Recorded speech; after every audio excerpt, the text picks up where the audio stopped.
Hi friends, அஸ்ஸலாமு அலைக்கும். பாய் வீட்டு ஸ்டைலில் பிரியாணி ரெசிபி எப்படின்னு வாங்க பார்க்கலாம். வீடியோ ஸ்கிப் பண்ணாமல் பாருங்கள். பிரியாணி செய்ய பயமா?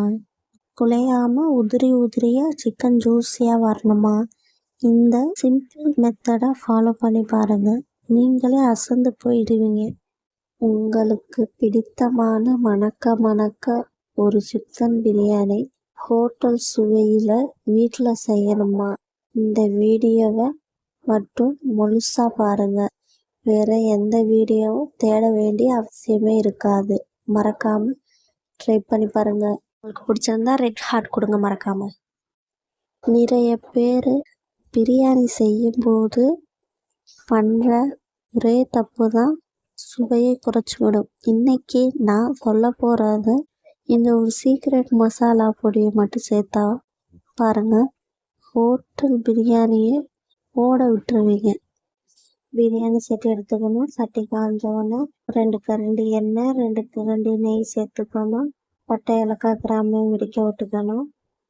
ஒரு கைப்பிடி புதினா தலை சேர்த்துக்கணும். அது பொரிஞ்சோன்னு 7 வெங்காயத்தை கட் பண்ணி சேர்த்துக்கணும்.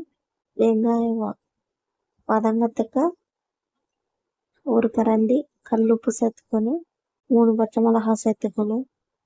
நல்லா சொல்ல கிண்டிக்கணும்.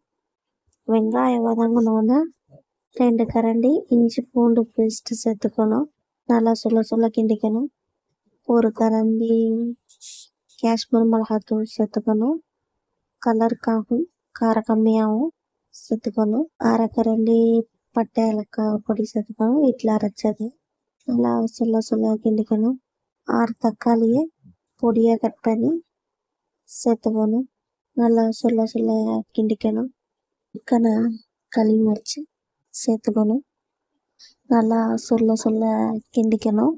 மசாலாலாம் ட்ரிப் பண்ண மாதிரி நல்லா சொல்ல கிண்டிக்கணும்.